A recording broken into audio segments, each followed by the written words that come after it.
Well, first of all, I'm a scientist by training, but I'm retired now, so basically bored at home, not doing much. And having been ill for a long time, the NHS has helped me a lot. So anything I can give back, why not? So that's my policy. I see it as a treatment, to be honest. And especially up here in north of Scotland, the winters are long and dark. So you need something to do indoors. And that's an ideal thing to do. And you get to meet both interesting researchers, but also other people with other experiences of dementia, different types of dementia, different cultures. My neurologist now says that because I'm actually working my brain so hard that I'm actually keeping myself out of care, that without all the research I do, I would have been in care a couple of years ago by now. Because when I was diagnosed in 2016, I was only given 3 years before going in, and worked the maths out, it's now 9. So anything that keeps me out of care, basically. And also, I do enjoy it.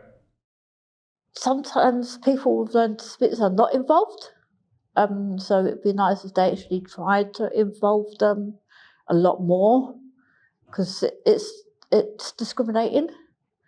And so there's barriers that need to be broken. So that's why sometimes it's best to ask someone with a learning disability to be involved. For me, meaningful research now means hopefully being right from being a co-applicant, writing the application, editing it, helping with the ethics, designing the questions, sometimes asking them if it's appropriate, but certainly looking at the data and discussing what we see with the researcher, and then helping write, and certainly write a few paragraphs of the paper itself. And also, because I can't go to conferences, I get myself recorded, and I kind of been around the world by recording, I think. Co-production is more beneficial because you get a whole slew of ideas coming together, and you can take out the silly ones or the ones which are far-fetched. Whereas if you're just doing it with one person, you might not see the whole picture. So co-production is a much better system. It gives the person with a learning disability the voice to have their say.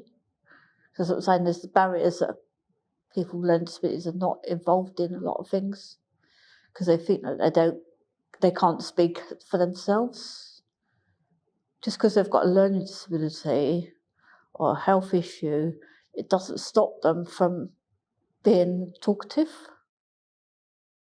We're human. Treated as humans, we're not demented, which is what a lot of people think we are. But we're human, we're just normal people, individuals. Some of us will like doing research, some of us won't. That's what I'm saying, there's barriers. They've got to break them barriers. They've got to try. There's no harm in trying. I can give you another example. I was with someone a couple of months ago before Christmas. I was doing something else, and this guy, was going for a job. It was going to go and find work. They took him on a calf, and they turned around and said, he can't do this. He can't do nothing. So they took him away, and they said, put him in the kitchen.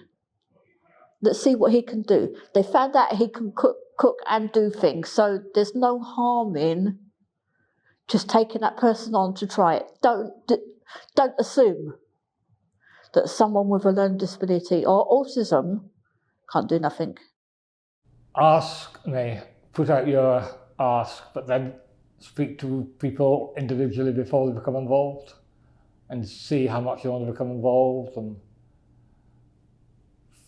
talk to us and get to know us a wee bit, and call us by our first names usually, but most people want to call by our first names.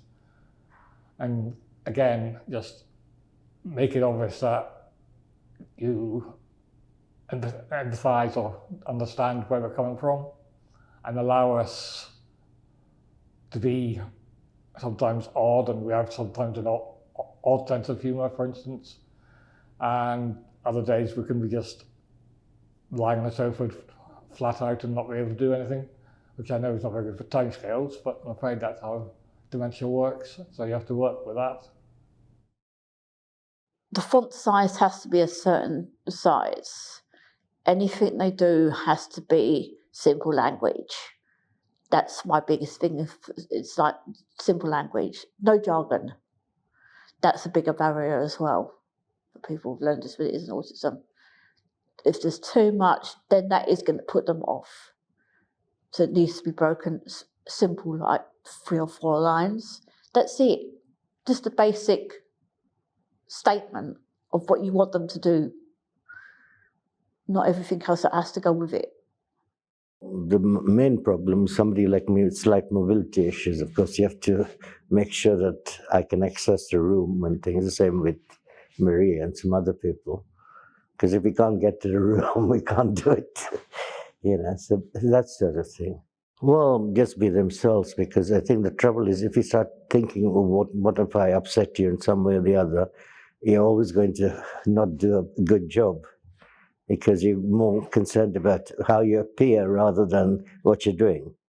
As I say, treat us all as individuals, and we're all, everyone with dementia or their loved ones, because I don't like using the word carers, we're all different to each other.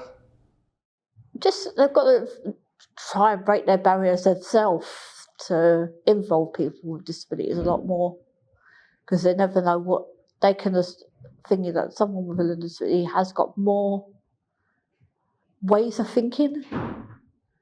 Just because they've got a disability don't mean to say that they can't think. They'll just interpret it a different way. So that's what they've got to take into account.